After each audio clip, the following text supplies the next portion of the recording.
right, guys, thanks for sticking around. I'm Infinity Gaming's Morris. I am joined by Atlas, Mike, and the Dark Lorax, and we are happy to bring you what could quite possibly be the last match of the evening. It's totally up to Primorix, as Monica is currently up one game. Monica, of course, our pink Terran player here in the bottom left-hand corner of Derelict Watcher TE Tournament Edition. Meanwhile, Infinity Gaming's Primorix, again, down a game, sporting the red trunks, rocking the Zerg. He did a really good job holding off that aggression, but just was never able to put a stop to it last game. Yeah, I think with a little bit better control and a little bit better sort of feel for the situation, Primorix would have been in great shape there. He had the units. He just didn't quite feel comfortable enough to push out and engage that right when he needed to in the beginning. And I think if he had gotten on top of it from there, that we would have had a much closer game. Even as it was, though, Primorix doing a fabulous job just going toe-to-toe with Monica here, despite several leagues' difference. Primorix just proving why he deserves to be in this tournament and why he deserves to be in this match, playing to potentially move on. Yeah, I just want to compliment him because he wasn't, I mean, his micro, it wasn't keeping up, but his macro, it never faltered. He was actually, in times, outproducing Monica. And if he just had slightly better micro, I think he could have held it. Yeah, I definitely agree with you, Mike. Any predictions here? This battle on the low ground. This battle. Oh, we missed a lot of that. On the high ground. Now that he's scouted that, he should go 3 hatch before pool. That's the standard response to this.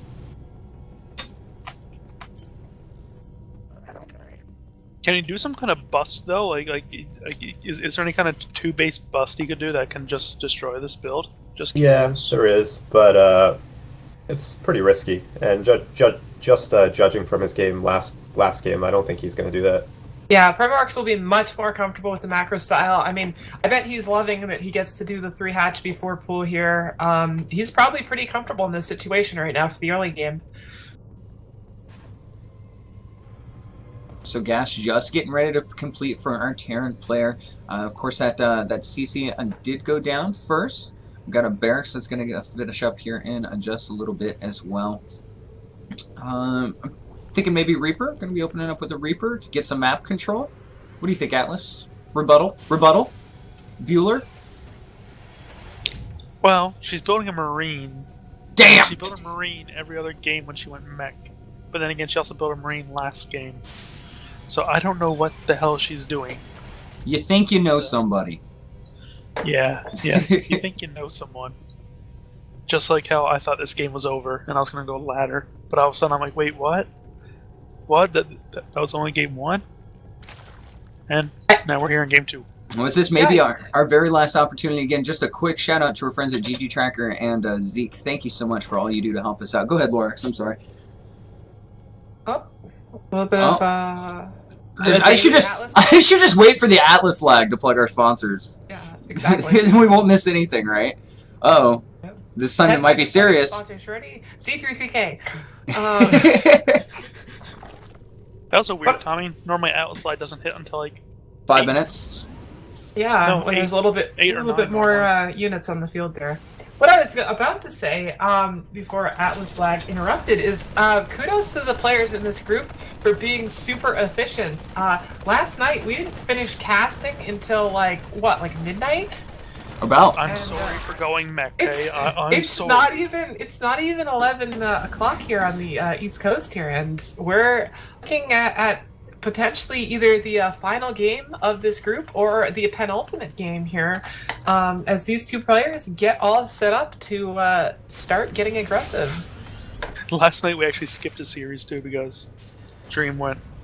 Yep. Oh yeah. AWOL. Well, and that was one of the other reasons why it kind of dragged on. We had a couple no-shows. We had a couple matches where we didn't play, and we decided to kind of twiddle our thumbs, giving people the required times to show up before they had their forced forfeits. Coming back to this current game, though, Atlas, as a Terran, you're somebody that I look up to in the community for insights. Oh, God, that was super awesome, the mechanics of that Ling carcass just flying off the cliff. How do you feel about this third CC? It seems safe, right? I normally don't take a third CC really quick. I'm starting to I'm personally getting more used to a Hellion Banshee opening when you delay your third for an extra 2 minutes or so, and you do a lot of damage to the Zerg early, like especially with Banshee harassment. Well, I think this third CC would be a bad idea if she's planning on taking her third right away. However, if she's going to be using it to fully saturate her bases, I fully support it. Oh yeah. I mean, as you saw in the game against Yang, it's not entirely safe. There are various all-ins that Zerg could do that could punish this. Yang did one with just Ling Banelings, but there's also a Roach Baneling, which I think is stronger. That's why I personally hate going CC first, because normally when I do, around 8 minutes, 9 minutes, my wall is just blown up with Banelings, and I'm like, fuck. Monica had an SCV sitting ready to repair when that Hellion came back in. I think that was pretty cool. Yeah, she can double engineering base too. Yeah, unfortunately the Hellions didn't do more damage. I mean, this is a 3-hatch before pool opener, so the economy is pretty favored towards Primorix at the moment. Not a lot of defense on that third. She's aware of the third, isn't she? She is. Okay. Yeah, but not the timing of it. It could have started... it could have just been a hatch first, and pool after that, and then a fast third. Yeah, she saw it just when it popped. Okay, she got these 2 gases on the low ground really early. I'm not exactly sure why. Personally, I think she was fine with just 2 bases in the main. Yeah, I think she did that last game too with 6 gases at her third. I think she's used to playing mech, and that's why she gets them. Primorix doing a really good job making sure his drones don't line up, finally putting them back to working. I think that was a little premature. These queens are eventually going to chase these Hellions out, but a total of 10 workers killed so far in this game for Monica. Yeah, if Monica had stayed in there, she actually would have been able to snipe one of the queens, which would have been really beneficial. But instead, looks like she's going for Bio-Mine again, so she's only trying to mech, what, like 1 game this entire series, which is totally unexpected. Holy barracks. Well, I think we know what kind of play we're going to see from Monica. Mech! Yeah, unfortunately losing her. No, okay. I think if Primorix wanted to, he could just cancel this third.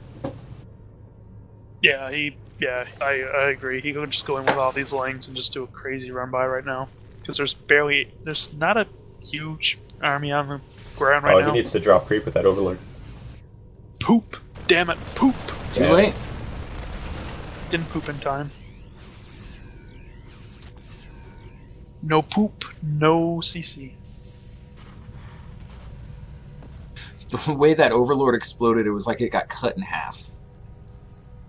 Monica's gonna play a really... Okay, these 2 bunkers and this missile turret tell me she's gonna play a turtle style. And just turtle all game long, but... Because that's just what it looks like. I don't know if that's the best idea on her part, as we do see a 4th base already going down. I mean, yeah, she's going to be safe for a while, but this just gives the Zerg more time to feel comfortable and work for the composition that he's looking for. I like the supply depot while the 3rd, but she's just going to play really safe and macro all game long. Like, look, she's starting at 4th now. She's just going to macro, then push when she's ready. Like, she's not even going to try to put on pressure. And +2 attack and armor for the bio coming down. Go ahead. This is just an interesting game, really. Like, I don't know what I'm seeing, literally. The creep spread is amazing for... I mean, not even for a Gold League player, but just in general. Yeah. I think being able to push the Hellions back early is just let this creep spread just go wild, and he's almost halfway across the map now. Yeah, one thing I've noticed with his playstyle is he kind of forgets upgrades, and that really hurt him last game, so I hope he starts them soon. +2 melee attack has started, +1 flyer attack has started. He already has +1, of course, obviously +1 melee attack and +1 card pace for his ground units. But we do have +2 attack and armor for the bio, just getting ready to finish, and +1 attack started as well for Monica. Okay. It's like she's playing mech with bio. With the gases, right? Yeah, and all the defenses. Like, look at all the missile turrets. Yeah, I mean, it's like, hard for people who only play mech to play a bio style. They're not used to it. And I don't know why she's getting +1 vehicle and air weapons, unless she intends to get a nice few Vikings out, because they do jack shit for Widow Mines. That's true. Because I know Spam Nub used to get them all the time, and we used to just yell at him, say, "Why are you getting that? It's a waste of gas." I mean, the 2 Hellions will be stronger. Yeah, those Lings just marched to their death. Hellions towards the front here. Yeah, Monica's just going for a 2-2 timing. Just adding another factory at home, probably for tanks. Usually with this style, they just pump out more and more Widow Mines and get the burrow upgrade, so that might be for that. 2 medevacs loaded up, gonna go to the north side. Go ahead, Atlas, sorry. Hive's gonna get started shortly, so we're more than likely to see Ultros. And with no Marauders, Ultros can do a lot of damage to this. The problem with this type of income, with all the gas being floated, is that if she loses her push, she's not going to be able to reinforce as easily. Yeah, only one, I went and checked the base. If there is a switch coming up soon, it's going to be hard. Oh my gosh, all these Lings coming in. Really good spreads from Monica. Second wave of units moving in. Widowmine's getting some decent shots, not great. Yeah, I mean, the Widow Mine nerf is really showing itself here. That would have been pretty much over last game.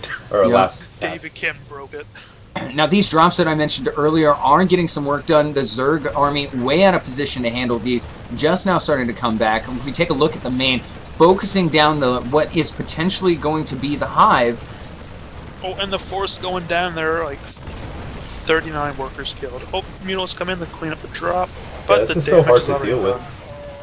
You have to have your entire army out on the map to stop their push, and then they have just medevacs everywhere. Or there's a bunch of Banelings. They're just gonna finish. If Primorix can manage to buy time to get Ultros, he's gonna be perfectly fine. There's only one barracks with a tech. I don't know if he can even afford Ultros now. He's down to 47 workers. Yeah, against 74. This is just scary. That yeah, was he's only mining a crippling from, amount of damage. Yeah, 2 bases on gas. Oh my gosh. Those Widow Mines just destroyed everything. He's getting ventral sacks. Okay. Drops, maybe? Baneling drops? I think it'll be Baneling drops, but these Banelings are gonna die. I think that's a mistake. He doesn't need drops here. Yeah. Doesn't even have Overlord speeds. I think all he has left on the map is really these Mutilis. Oh, and he's gonna send those into the meat grinder, which is never good. 3-3 on the way along, +2 vehicle upgrades. Which once again does jack shit for the Widow Mines.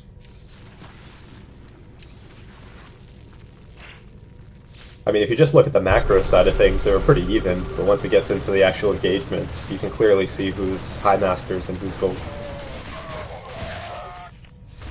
Primorix by no means a Randy Scrandy, but is going to have to make a miracle happen if he wants to take a game off of Monica here, as her aggression just keeps on coming.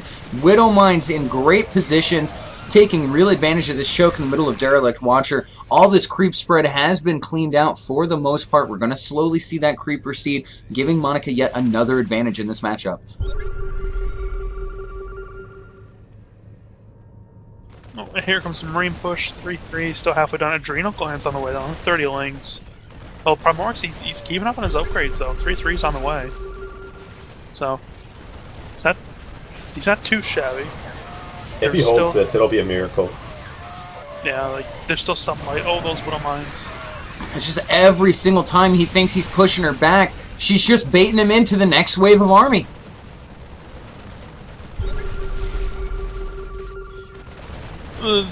I think this is game. And this is right at the front door of Primorix. Monica's a knockin'. She's saying, I want that spot. I want to be playing Friday night. These $5, they're my dirty esport ruples. Primorix taking another attack here, moving forward with his Mutilis. Widowmine shots galore. Mutaball ever so dwindling. Just a few links coming out at a time. And GG, well played. Monica takes it in a 2-0 fashion over Primorix, earning herself an invitation to the finals bracket coming up on Friday. What an awesome last set of series, man. Yeah, hats off. Those are 2 great games to watch. You would never know that you were watching people from 3 3 leagues away, 4 leagues away.